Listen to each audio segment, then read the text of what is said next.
How long do we have to be recorded for that recording? I need you to stop thinking about that. So the whole time? I know that your eyes are darting at it back and forth right now. They're not. I looked at it one time. Oh, you did that. Yeah, I did. It's like a Tim and Eric sketch.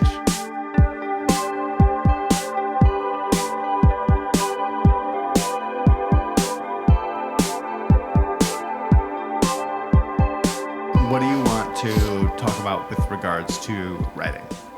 What have you been thinking about? I'm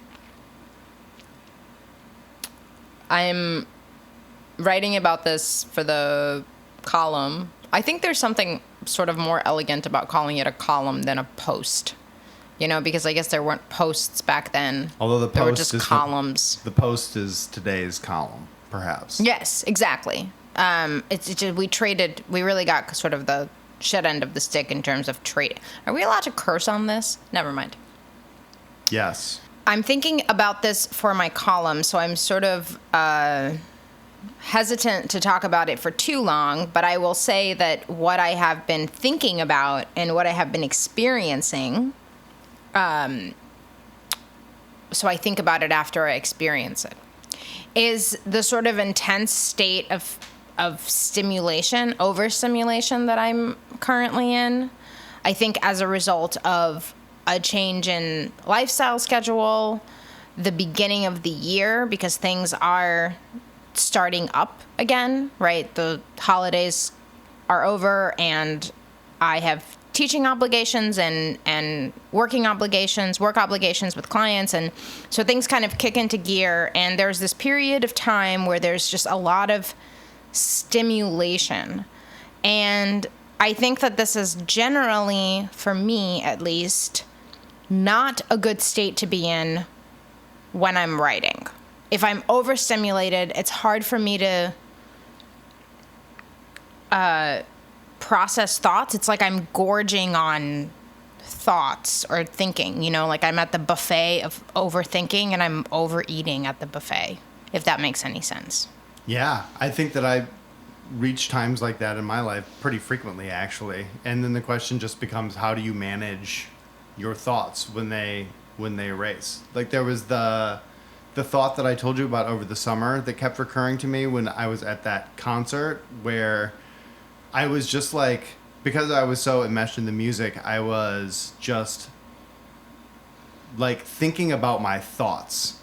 And I noticed that my thoughts went from like work to my writing to work to the family to my writing, and it was like looping over and over and over again. Mm-hmm. And I felt really sick of my thoughts at that time. Mm-hmm. Mm-hmm. And I felt that even just noticing that was something that tipped me off, that I need to maybe like take a break, or I needed to go to the sauna or something like that at the time to sort of try to break the cycle. But other times I'm having really intense overheating with thought moments, and I think that it's actually really good. So I don't know that it is always a bad thing, but it's certainly something that needs to be managed. Yeah, are we just describing mania? Are we just describing thinking? Are we just describing the experience of being a human?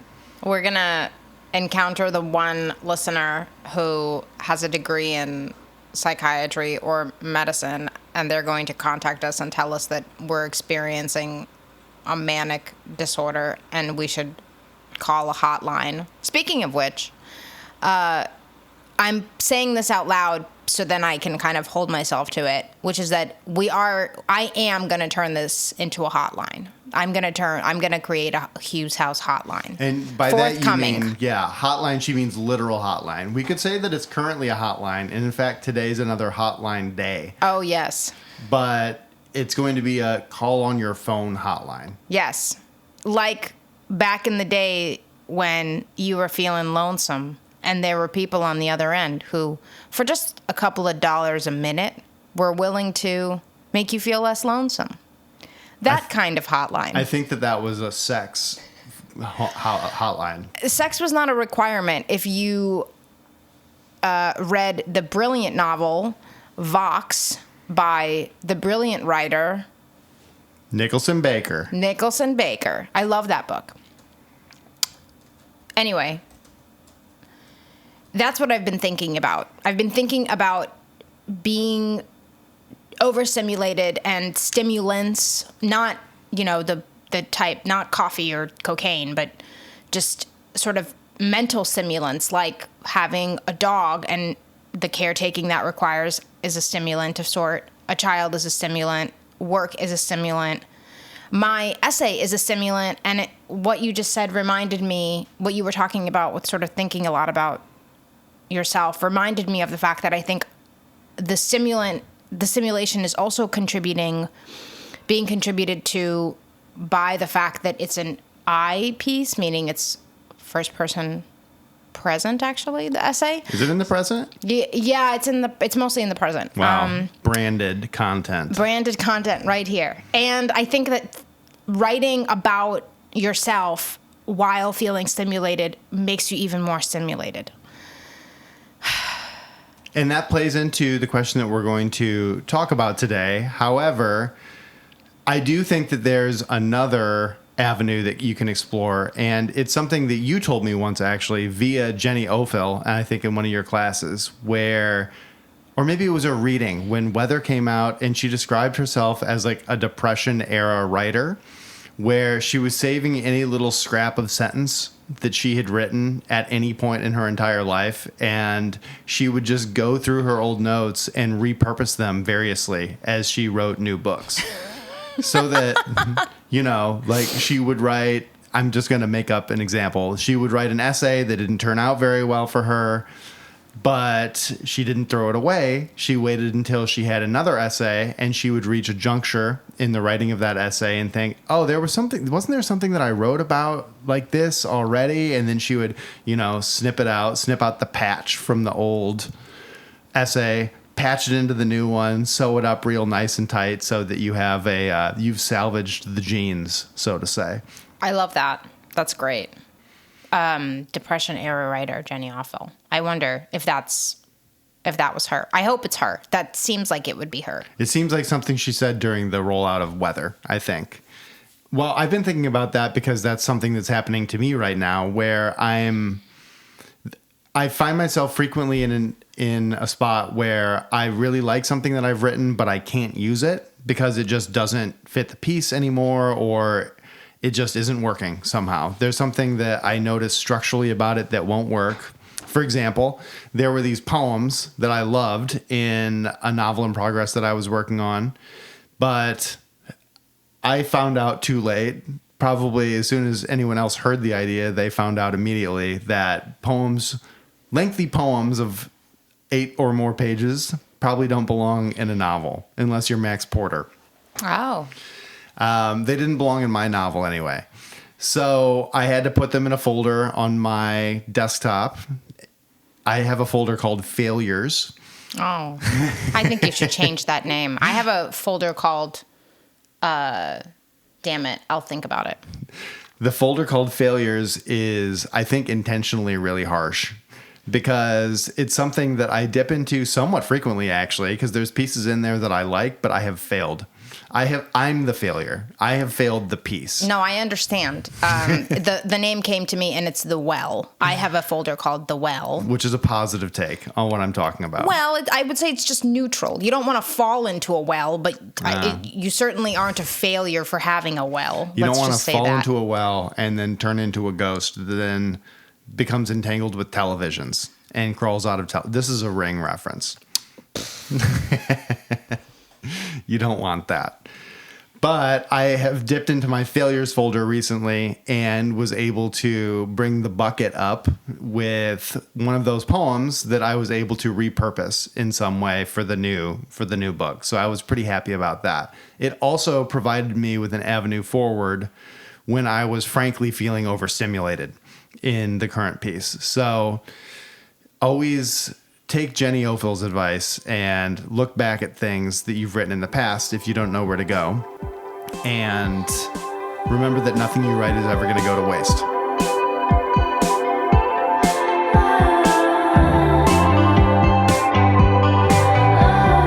Traffic swirl.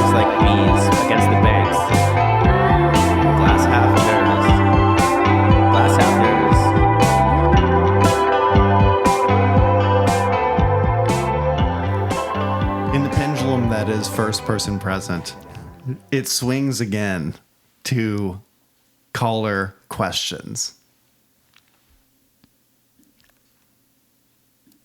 I have been working on a book for a long time, and I flip-flop and waffle between wanting it to be an autofictional novel, or memoir, or a collection of essays that have something of the structure of a novel. And genre is so loose these days that I get really confused about deciding what it should be, and so I'm frozen and I can't do anything on it.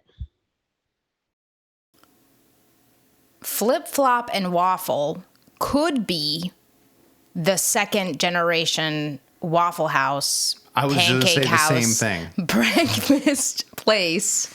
Was completely going to go in the diner direction with this question. The middle of America. Forget writing. Flip Flop and Waffle is a fantastic business, especially if we acquire Greenland, because then we could put them in Greenland, you know? Oh, no. That would be bad. We've been topical one time in this entire... And it was in a bad way. Times are tough. Okay. But not for our caller, who is in a bit of a flip-flop and waffle, but has work.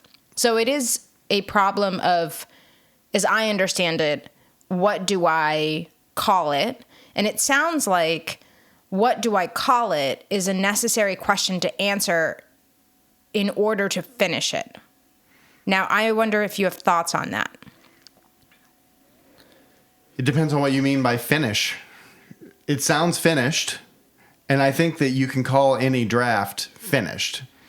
You know, anytime you get to the end of a draft and say, okay, I wrote the book, or okay, I finished the revision or whatever, you can say that you've finished. There's no real finishing in this game we call writing. I don't think that you can ever really be done with a piece if you're the kind of writer who always returns to something and always can read your thing and find something else that you want to be different. Now, I don't think everybody does that. I don't think that everybody reads their pieces once they're done with them. You know, like, wasn't it Toni Morrison who said that, I think a reporter asked her if she ever like opened her novels once they've been published just to, like, you know, relive old times or whatever. And she said something like, why would I do that? Like, I'm done with that book. I never want to look at it again. That's how I feel. And I feel that way sometimes too. But I do think that there's this refusal to finish, which is sometimes really generative. And I think questions of genre and questions of like how you're thinking about your draft are really fertile territory for like a reimagining of what your existing draft might be, you know? So if it was written once as a memoir, and then you're like, what if I just in my own brain think of this as a novel now? My experience has been that when I've gone back to that draft and revised it or whatever, it feels different. It feels more alive to me.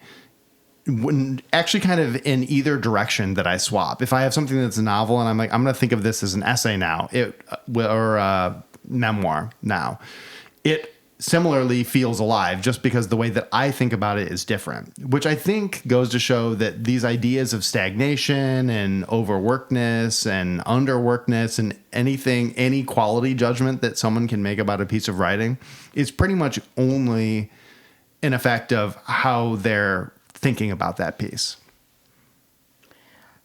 Just to offer something, I don't know, practical, what's the word? Immediate to our caller, I would suggest thinking of it as a piece of fiction for the duration that you take to revise it or finish it. I'm sorry, I don't know kind of what stage the project is in.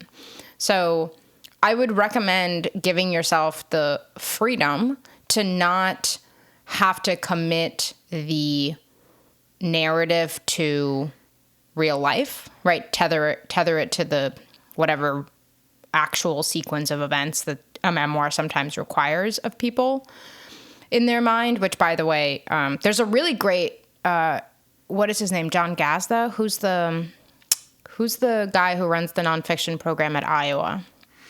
DeGata. John DeGata. Sorry, I just took a class with the playwright Matthew Gazda, so that's what happened there. Got Gazda. So John DeGata has a very famous essay about, fact or fiction. He's a nonfiction writer, and his entire argument is that you can kind of put fiction into fact, into nonfiction. We'll link that, but listener, I feel that the more important thing is to be able to put things into the piece that you think are missing. And if those things happen to be imagined things, created things, rather than, recorded things, lived things, that to me is worth it. The only exception I would say in your list of potential genres that I would be mindful of is if something is a series of essays, to me, that does register differently as far as a reading experience, right? So then we're thinking of pieces that are shorter and stand alone. And I think if you don't already have that, you would be cutting up the existing manuscript into shorter pieces and sort of having to create, little beginnings and ends for them if you were to turn this into an essay. And I think if it didn't come naturally to you to have this be a series of shorter things, it feels like maybe unnecessary to now go in and create those cuts, right? Rather than treating it like a full narrative.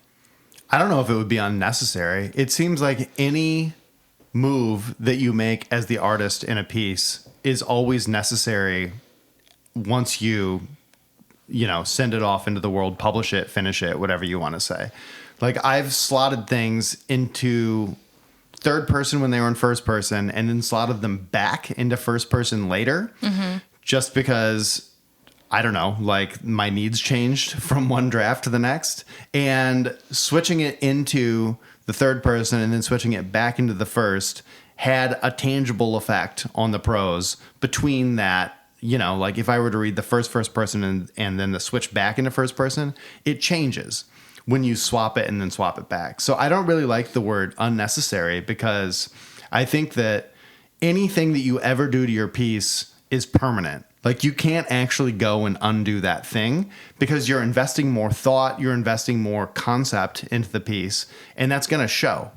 Any screen time that you have with your piece, or any like exposure time you have with it, is going to enrich the piece in some way. Now, there is like a feeling that you can get in your own work where it feels overworked and it feels like too crunchy or too, knotted, where every single little word has a reason behind it and you've thought about it so much that you feel paralyzed, like it sounds like you do, and you can't change anything. And in that case, I think it's a really good opportunity to actually just like step away and take some time off of it. And then when you come back to it, just think of it completely differently. Think of it as a different genre, or give yourself the permission to think of it as a novel in one chapter and a memoir in another chapter. The beautiful thing about genre is that I think that it can be really fluid, and trying to pin yourself into one of them is essentially a marketing decision that you're making during the creative process. Like, nobody cares about the genre until you're going to talk to agents or you're going to talk to publishers. Like, it actually doesn't matter at all before then. So just because our listeners frozen, the most tangible advice I could offer is, if you've been writing and rewriting this, I would give it to someone without telling them sort of what it is, and just get their feedback on it, and talk to someone, right? Introduce a different voice, introduce a different perspective into the piece.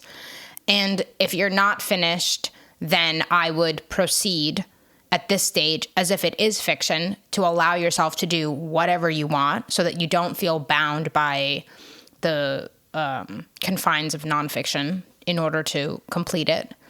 And if this is a question about how to position the book to, say, query someone or submit it for magazines, for publication, for independent presses, then I would probably look at what they have in their catalog or what they're looking for. And if you're really interested in them, position the piece to be a sort of something that's kind of missing from their oeuvre. Oh, missing from it? Yeah, because you want to be the thing that fills it, right? If you don't want to be the 7 billionth person sending a memoir about your... Grief memoir.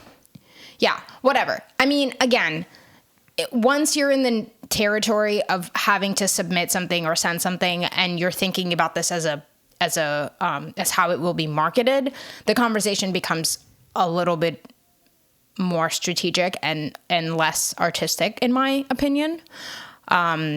Because I can tell you for a fact that, I have sent out and submitted things that were nonfiction as short stories and vice versa. 100 times. Actually, not vice versa. I I've haven't submitted both. a short story as an essay. I don't think I have. I don't think I've written anything like that. But I've definitely submitted pieces of nonfiction as short stories. I mean, I changed them some, but Yeah. I think that the line is so blurry between those two things. Yes. I mean, what do you think about...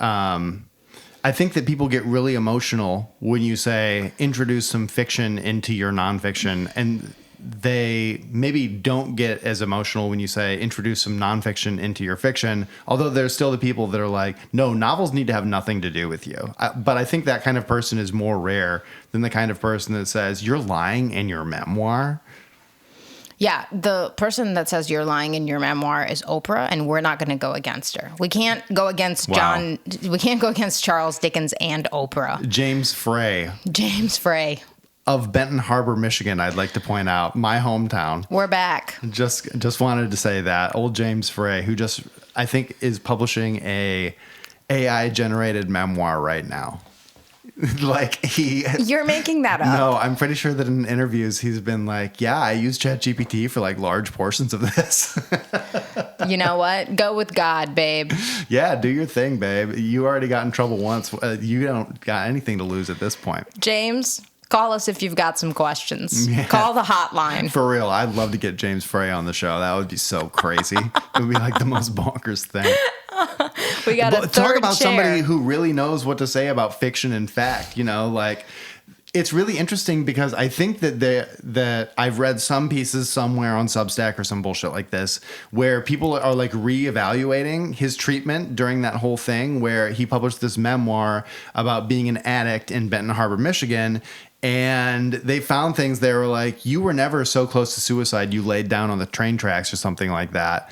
And he was like, but I was suicidal. And he got rough treatment because the facts weren't true in his memoir, although the emotional truth of it, he was suicidal. The fact that he didn't lay down on the train tracks isn't necessarily the thing that makes that the wrong creative decision in the memoir, And I actually generally have a lot of latitude for writers who, in their memoirs, are trying to preserve a kind of emotional truth versus a literal to the letter truth, resequencing things to make it more narrative, things like that. To me, all pass the smell test in nonfiction and memoir.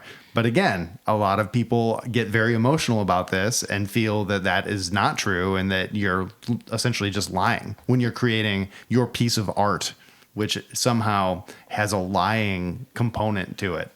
Yeah, you broke the rules. And more on breaking the rules on a different episode. Breaking the rules is good, but our baby is crying, and there's one rule we can't break, which is the rule of a baby must be fed.